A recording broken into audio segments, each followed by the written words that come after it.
ये भी नहीं हो सकता था कि आप ट्रैवल ना करें, इतनी ट्रैवलिंग है जिंदगी के अंदर। तो पाकिस्तान में जो डोमेस्टिक फ्लाइंग थी ना, उससे मैं जानता हूँ, मेरा अल्लाह जानता है, मुझे लगता है अल्लाह ने मुझे इज्जत देने में जो एक रोल था ना, वो इस फियर पर काबू पा के ट्रैवल करने का भी जो एक एफर्ट थी ना, उसकी वजह से भी थी। मतलब क्या उसके बाद एक खौफ में मुब्तला रहते थे कि यार बस ये हादसे का शिकार ना हो जाए, गया। और मेरे ख्याल उसी लिए आपने वीडियो बनाई कि बहुत से लोग इस खौफ में मुब्तला रहते हैं। मुझे अभी वो फिर ये जब ये इंडियन एयरलाइंस का हादसा हुआ, तो मुझे लगा कि फिर मैंने जो उस पर काम किया, मैं जब हम यूके जाते थे तो PIA की 777 डायरेक्ट फ्लाइट्स हुआ करती थी शुरू में। तो उसमें जो क्या बिजनेस क्लास में होते हैं तो आगे होते हैं, और जो नॉर्मली पायलट्स होते हैं वो अक्सर 2-4 मिनट कॉकपिट में कैसे, मैं वही यही कह रहा हूँ, इलीगल है, मैं आज बता देता हूँ चले आपको। तो वो अक्सर ये होता है कि वो पीछे आके जरा थोड़ा सा सांस लेते हैं, कमर वमर सीधी करते हैं, देखते हैं कौन कौन बैठा हुआ है, कोई जानने वाला मिल जाए, इसलिए कि वो बेचारे 8 घंटे उन्होंने कुछ नहीं करना होता, जो उन्होंने वो चीजें डालनी होती हैं वो डाल दी होती हैं। फर्स्ट ऑफिसर जो होता है वो कुछ थोड़ा बहुत जो टावर्स होते हैं उनके साथ राब्ते में होता है, जो कैप्टन है वो तो बेचारा करता ही कुछ नहीं, आप यकीन जाने कुछ नहीं सिवाय लैंडिंग और टेक ऑफ की, कोई काम नहीं होता पूरी 8 घंटे की फ्लाइट में। तो उनको उस वक्त कोई चाहिए होता है कि जिससे आप बात कर सकें। ठीक है। तो हमने बहुत सारी फ्लाइट्स जो हैं यूके की, लंदन की, वो कॉकपिट में 4 घंटे 5 घंटे गुजारे। क्या व्यू होता है वहाँ पे? कुछ भी नहीं होता, मतलब बहुत सारी चीजें, मशीन लगे आगे, आपके अंधेरा है, अगर अंधेरा है रोशनी है तो बादल है, बस इस तरह ही। हाँ, लैंडिंग वेंडिंग के वक्त अगर आप हो तो वो नॉर्मली फिर लैंडिंग से पहले हम आके सीट वीट पे बैठ जाते थे अपनी।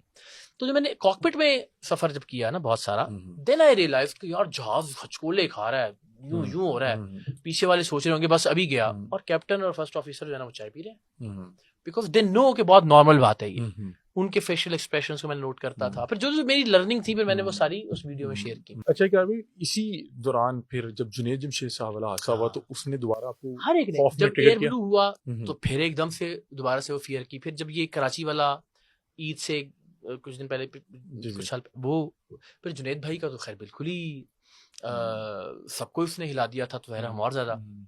अच्छा, ये ना बड़ा एक अजीब सा नफ्सियात है, मैंने उसमें वीडियो में भी जिक्र किया कि दुनिया भर में हम सफर करते हैं, यूरोप की हर एयरलाइन में सफर किया होगा, अमेरिका के अंदर तो आपने हर दूसरे दिन फ्लाइट लेनी होती है जब भी जाते हैं। फिर हमारा तो जब भी जाते हैं बाहर तो अक्सर तो ये होता है 12 सिटीज में जाना है, 15 सिटीज में जाना है, टूर है, इवेंट्स हैं, तो उसमें तो ट्रैवलिंग ही ट्रैवलिंग है ना जहाज पे। लेकिन कभी भी बाहर के जहाज पे, हालांकि यूरोप का वेदर इतना खराब होता है कि समझें कि जहाज तो 1 मिनट के लिए भी ठीक तरह से जो है ना वो नहीं होता, तो वो वहां कभी भी इतना खौफ या वो महसूस नहीं होता जब तक कि बिल्कुल ही ना लगे कि जहाज गिरने वाला है, अल्लाह रहम करे, तब तक तो मतलब।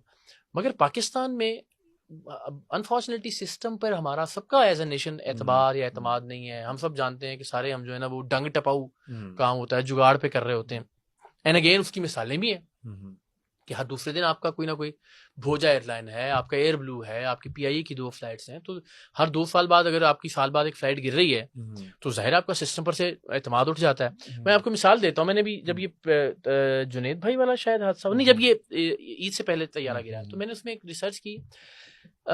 उस जमाने में रयान एयर बजट एयरलाइन है यूरोप की, 400 एयरक्राफ्ट है उनके पास, और पता नहीं कितनी फ्लाइट्स होती होंगी। ये उस जमाने में हफ्ते में 35,000 फ्लाइट्स तो इसकी थी, एमिरेट्स की। अच्छा, कोई जानलेवा एक्सीडेंट नहीं है, रयान एयर का कोई जानलेवा एक्सीडेंट नहीं है। तो दैट मीन्स कि ठीक है, अल्लाह की रजा और मर्जी अपनी जगह, मगर इंसान और सिस्टम का अमल दखल भी है अल्लाह की रजा के बाद आपकी सेफ्टी और सिक्योरिटी में, जो हम नहीं कर रहे पाकिस्तान में।